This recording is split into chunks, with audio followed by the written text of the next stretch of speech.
میں نے خود دیکھا، میں نے خود سنا. ایک ٹی وی کا پروگرام ہو رہا تھا اور مختلف جسے کہتے ہیں نا جینیس ٹائپ کے لوگ بٹھائے ہوئے تھے اپنے اعتبار سے مختلف فیلڈز کے، اور بحث یہ ہو رہی تھی کہ اسلام جو اتنی تیزی سے ترقی کر رہا ہے، زمانہ اسلام کیا اس کے ساتھ چل رہا ہے، اس کا جواب دے رہا ہے اسلام؟ یہ موضوع تھا. اور گفتگو کرنے والوں میں ڈاکٹر اسرار احمد بھی موجود تھے، اور ڈاکٹر اسرار احمد کا یہ جملہ تھا، سنیے گا، کہ اگر آپ چاہتے ہیں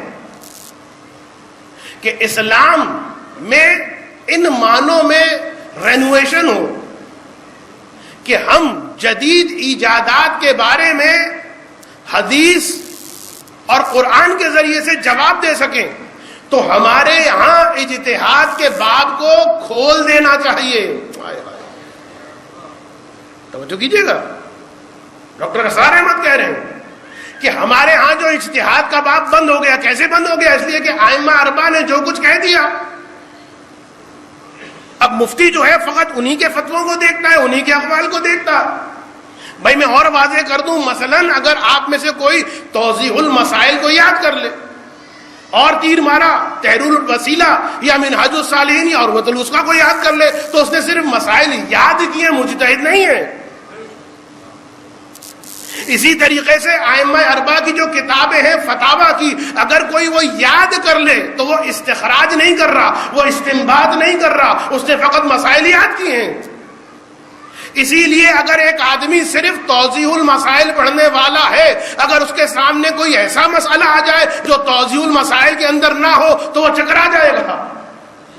لیکن جس نے توضیح المسائل لکھی ہے، اگر مجتہد سے پوچھا جائے تو وہ بتا دے گا، اس لیے کہ مجتہد توضیح المسائل یاد نہیں کرتا.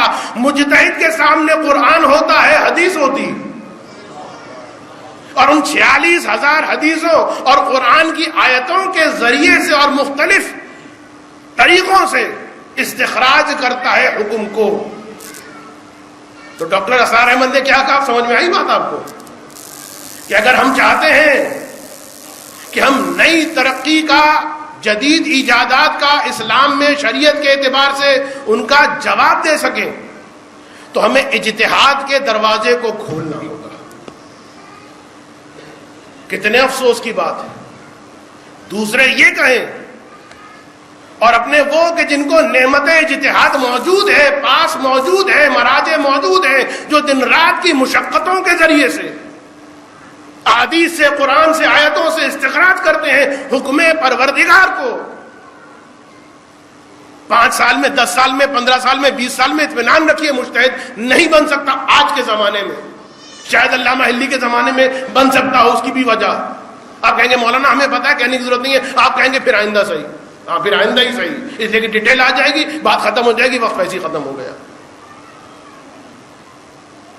تو ہمارے اعتبار سے ہمارے جو مجتہدین، ہمارے جو مراجع یہ ہیں کہ جو کتابوں سے یعنی قرآن اور سنت سے استخراج کرتے ہیں اور باقی جو ہے تقلید کرتے ہیں. کتنے افسوس کی بات ہوگی کہ وہ کہ جو اجتہاد کا دروازہ کھولنا چاہتے ہیں، ہمارے پاس اجتہاد اور مراجع کی نعمت موجود ہے، ہم اپنی جہالت سے اسی دروازے کو بند کرنے کی کوشش کر رہے ہیں.